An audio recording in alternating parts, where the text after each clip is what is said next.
சென்னையை அடுத்த பொன்னேரியில் உள்ள தனியார் பள்ளியில் லிம்கா சாதனைக்காக ஒரே மேடையில் 1200 பேர் இணைந்து 1.5 மணி நேரம் பாடல்களை பாடினர்.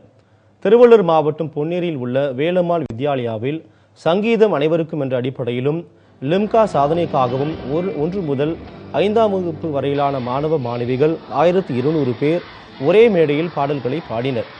ஒரே தாளத்தில், ஒரே பண்ணுடன், ஒரே லயத்தில் 1.5 மணி நேரம் ஆங்கில இசைப்பாடல்களை பாடி சாதனை புரிந்தனர். இந்த நிகழ்ச்சியில் ட்ரம்ஸ் இசைக்கலைஞர் சிவமணியும் பங்கேற்று ட்ரம்ஸ் வாசித்தது அனைவரையும் கவரும் விதத்தில் அமைந்திருந்தது.